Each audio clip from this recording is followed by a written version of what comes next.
On today's edition of Two Idiots Do Things, two idiots are going to download horsepower. But it's relevant because we have to use a laptop to do it.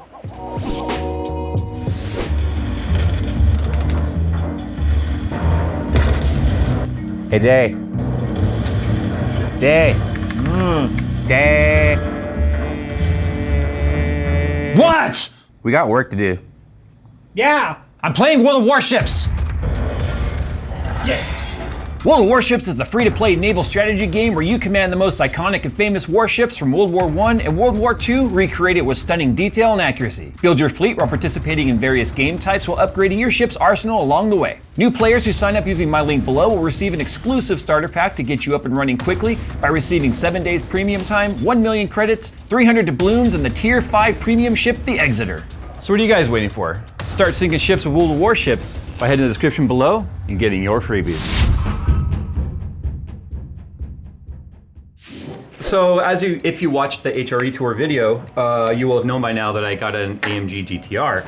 And I've already done a PTG tune. If you guys don't know who PTG is, it's Premier Tuning Group. They're like one of the top tuners when it comes to like AMGs and specifically the Mercedes V8s. So that includes like Mercedes and at like Aston Martin. But I've already downloaded the tune, by the way, so we've already got the engine tuned, but one of the things we need to do now, specifically with that platform, is a TCU tune, or a transmission control module, or control unit, or whatever.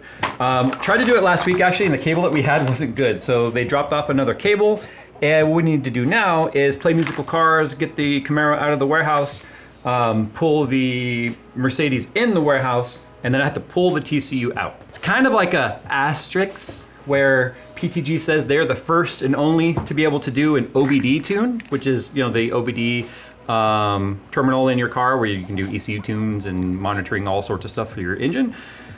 Technically, they do connect to the OBD like that, but that's just to get a connection to the computer. You still have to pull the module out of the car, which is the downside. So I gotta do that. And then what's going to be happening here is I'll be contacting them, and then they will be using TeamViewer to come in, like to actually connect to my laptop, and then they are going to be doing the tune through my laptop while the car's here. So they can do remote TCU tune, which is kind of neat because almost everyone else is required to send in their TCU to get unlocked and bench tuned, whereas they developed this terminal here, this cable that connects to one of the ports in the TCU. It gets power from the trunk of the car, and then we connect to the OBD using this guy right here to the computer. It's my pull-out method. Now I gotta pull the car out. It's 900 horsepower and it's gonna be for sale.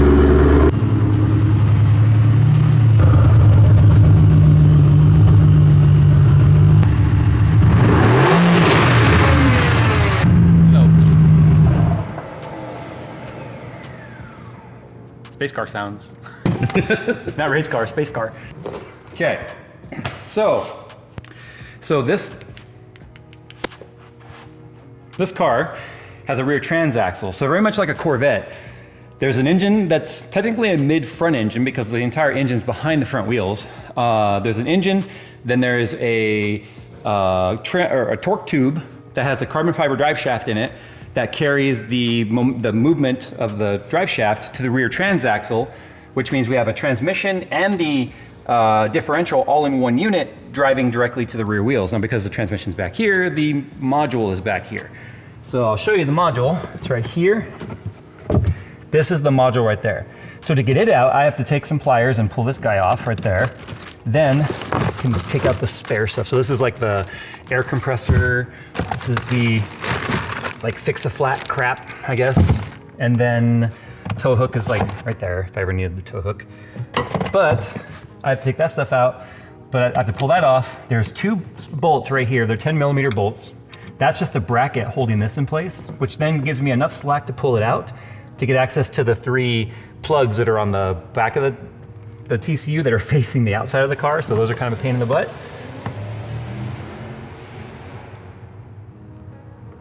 That sounded like a 5.0, like a Coyote to me. Sounded like a Coyote engine. Anyway, or maybe a Dodge.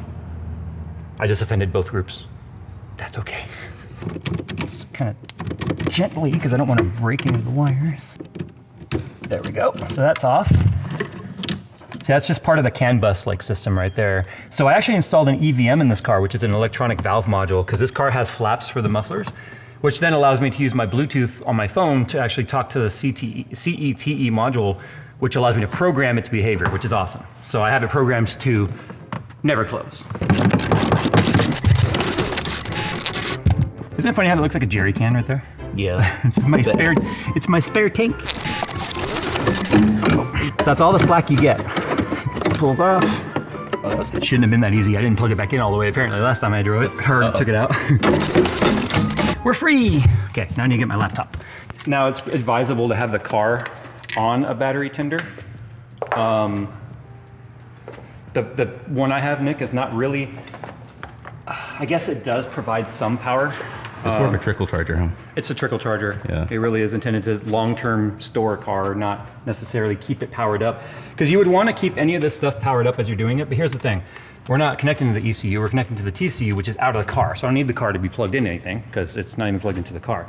But the laptop should absolutely be plugged into something, because the last thing we want is that thing going down in the middle of the flash. Now, fortunately with the PTG flash stuff, it does a lot of verifications. So if something goes wrong with the tune along the way, it doesn't finish it. It like prepares it, get all the blocks kind of pre-written and stuff, and then as soon as it validates that everything's correct, then it switches over to that block and goes to the next one. So there is some safety built in to where you're not gonna bork it somehow if you get power loss or something along the way. So I need to plug this in to get power to the TCU. This plugs in this side right there. And the latch locks it down. I want to make sure that does not get loose during the process. This guy connects to the OBD2 connection. This is why I said, like, I guess it's technically OBD, but not really. All right, so I'm going to go ahead and connect to the TeamViewer session. I've been chatting with them on WhatsApp right now to make sure they're ready. Last time we did this, there was something wrong with the cable. It kept saying could not communicate with TCU. Let's hope we don't get that today. Otherwise, I'll just be taking the TCU to them in Burbank and just saying, here, do it. Do it. Now you might be asking why I would do a transmission tune. Because we upped the horsepower about 165 horsepower in this car, this is a dual clutch automatic transmission. So the pressure at which the clutches operate are under a certain bar pressure. I think the stock ones on these is like 23.5 bar, something like that. Depending on the model of the GT, there's GT, GTS, GTC, GTR, GTR Pro, GTR Black Series. They all have different horsepower outputs, which means they also have different pressures in the transmission. So when you up the horsepower, not only is the transmission having to hold the power in the clutches, it's also having to manage the torque. The torque is actually managed by the transmission more so than the ECU. The ECU creates a torque at the engine goes to send it to the transmission tells the ECU how much it's allowed to apply. So because of that, if you don't do a TCU tune, a lot of what you're paying for an ECU tune in the GT platform doesn't actually make it to the wheels. So this is like the other half of the equation. It's not necessary, but it's definitely a way to get the most out of the platform. And that's why the TCU tunes actually cost more than the ECU tunes. So let's hope this all works. Okay, so they're remoted into my system now. And they're going to, see, they're the ones taking control right now through TeamViewer. So now we're really hoping that we actually have a connection to this TCU. Everything is on. Everything's lit up. See, they use a program called VerStand. I don't know if they wrote it or that's something they just use, but VerStand's pretty cool because of the fact that it allows them to do a lot on this platform. So it's more than just a tuning software too. It's also like a full OBD reader, clear treble codes, all that stuff. I speak Audi, I don't speak Mercedes, so this is all new to me in terms of what is possible on these platforms anyway. Okay, fortunately now it's working. I don't know why. It wasn't working a second ago, so you can see the data is happening right there. This is where all the flashing is taking place for the TCU right now. So this is pretty awesome, the fact that we can do everything remotely. Like, look, I'm an old school car guy. I get the idea of like carburetors and, you know, cable linkages for the transmissions and such, but you gotta admit, with modern cars, there's so much headroom above and beyond what they're currently like shipping at, to where you can literally download horsepower, as I've already done, and I'm now downloading a transmission upgrade. Which a lot of people would say, why didn't they just build them like this from the start? Well, that's because from the factory, they have to build for the lowest common denominator, which is whatever environment or whatever that the car may be in where it doesn't perform as good, let's say super hot deserts or super high altitudes, right? So the ECU has to be able to accommodate for all of those types of scenarios. Well, I live pretty damn close to sea level. I live in a very dry environment. So we can do tuning on the ECU to get more power out of it without being too concerned about whether or not we are going to hurt the engine in any way. I mean, we still make sure that we're not pushing anything too far to where we're gonna cause any sorts of issues. One other thing I wanna point out too is one other thing that they offer, and this isn't an ad for PTG, they did not sponsor this, I'm full out of pocket for all this, I wanna make that very known. They offer a logging aspect to this too, where you can pay a monthly fee, I think it's like 40 bucks to do data tuning or data logging. And I can send those logs back to them and they will fine tune and adjust my tune. So if I wanted to take this onto a dyno, I could, and then they can remote tune from the dyno. So right now it's a canned tune based on like the 67,000 4-liter V8s that they've tuned, which is very much known to work, but still not specific to my vehicle. So if I wanted to, I could actually pay to do the data logging aspect to it, send the logs to them, and then they will make it a bespoke tune to this vehicle and its mods and all of that. And this is still a stock car with the exception of turbo inlets and intake tubes, stock exhaust, stock downpipe, stock everything. And I might play with putting downpipes in there later. I do have the downpipes, I just haven't installed them yet. Because I kind of want to do this in stages to see how each sort of mod feels.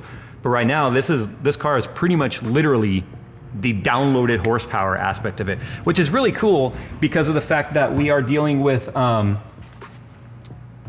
with the exception of pulling this out right now, which kind of sucks that, you know, people who are not mechanically savvy may not be comfortable doing this, but this is something they offer for those that are comfortable doing it. Otherwise, you would have to go to a shop that's willing to do it for you. And obviously, if you have to send that out to somebody to do, then your car is inoperable in the meantime. Now, I'm gonna probably buy a second TCU. I have a second ECU as well. Whenever I start modifying stuff like that, I like to buy a spare. So if something goes wrong, I'm not stuck and stranded, I can just swap it out and off we go. Well, it looks like they're finishing up. What they're doing now is they're saving the stock stuff in Verstand and their website on their storage online. So we have, again, all of the stock stuff. We're not just overwriting it, we are backing it up. Then we're gonna have to go for a test drive. You know you can do this with your Z, right? Download a tune? Yeah. Yeah, I thought about it. I had downpipes as well, and headers. Actually, you have downpipes with a stock tune? I haven't installed them. Oh, I was like, you're not doing yourself any favors that way. Yeah, no, I have headers and they're basically high flow cats, but I want to do it so I could save my cats for when it comes time to smog again. And that's one of the reasons why I haven't done the downpipes on this build yet, because like I told you, it is a torque tube car, which means it is a full drive line that gets mounted to the body of the car. It's a unibody car, and then the rear subframe and the front subframe and the torque tube, which connects it all, gets mounted with the whole suspension and everything underneath the body. And so what that means is they put the downpipes and the exhaust and everything together first, and then when they mount it up to the body, sometimes there's not a lot of room to be able to get the pipes out. Now, because this car has secondary cats, which are really fat, they're like, I don't know, 6.5 or 7 inches like around. They're huge, especially the secondary cats. You cannot pull the downpipes up or out. You would either have to drop the entire bottom of the car, like the whole drive line out, which is about 10 hours worth of labor for an experienced mechanic on this car, or you just cut the pipe. You cut the pipe at the bottom under the car where it makes the turn. You've cut that before. Yeah, on the truck. On the VW too. Yeah, that's right. I didn't on the Silverado though. I didn't put downpipes. I just cut the stock exhaust where it meets the white pipe to make it a true dual. But on this car, yeah, I have to cut those pipes. Now, one of the reasons why I haven't done it yet, because my downpipes that I have are in 2 pieces. Almost all aftermarket downpipes are in 2 pieces. It is a catted downpipe. It's an EPA approved 200 cell catted downpipe. Notice I said EPA approved and not California approved. Yeah, there's a difference between EPA and then 50 state approved. Mm-hmm. Almost everything is 49 state. Yeah. Anyway, all I have to do is make sure they're cut at a spot to where I can still get the downpipe out, and then I'll take them to an experienced fabricator who'd be able to put like a V-band or something in there. But I can't do a V-band though. A slip joint's still gonna be better because the diameter of the V-band makes it so that it won't go back down. Oh. Because it's so tight that to go through where the torque tube and the transmission tunnel is. I was watching a bunch of videos of people trying it, and then yeah, it's just not. It doesn't work well. That's annoying. Yeah, so I would want to just have a slip joint that you just clamp down That way it's the thinnest possible, but it would only be for smog purposes. So I have to throw it back on for smog reasons or ref reasons or whatever, and then be done. Because that's the thing, I'm not doing a catback in this exhaust, or this car. There's no point. Because this car, when the valves are open, it is straight pipe. And it sounds really good as it is already. Really good. It's got a lot of volume. But all right, so they've got the stock TCU. They're literally taking the file now and making the modifications to it that they need to, and then they're gonna flash it back to the car or to the computer, which I have to put back in the car. All right, so the tech on the phone just told me they're all done. The computer says they're all done. He now says unplug it, and then put it all back into the car. He said this is a newer, more trick file than they've been selling in the past because they are constantly making tweaks and updates, especially as they learn more about the platform. So I just asked him for a list of what these new features are that are trick. So he said he's gonna get me a link to that in a moment. So let me put all this back in, and then we're gonna go around the block.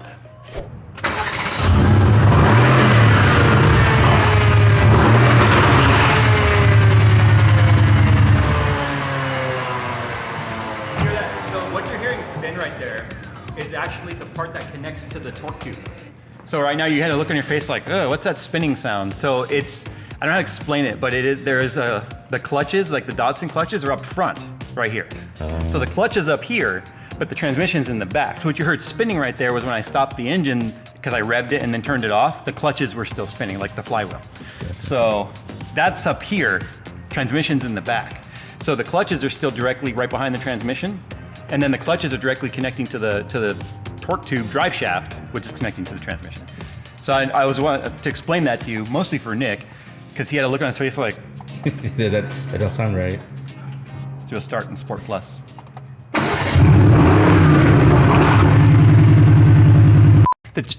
The test drive consisted of going around the block and realizing something isn't right. Like it's not shifting at a second.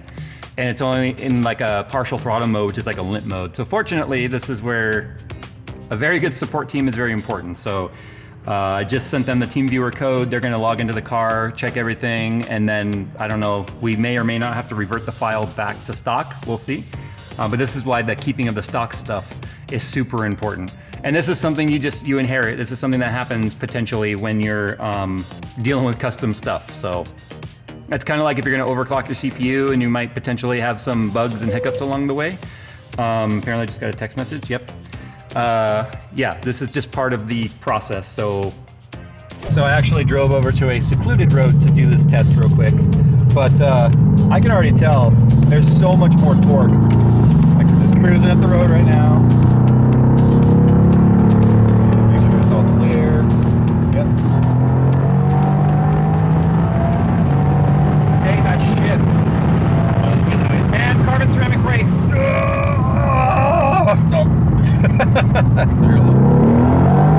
Jeez. Yeah. That's different, for sure. Put it that way.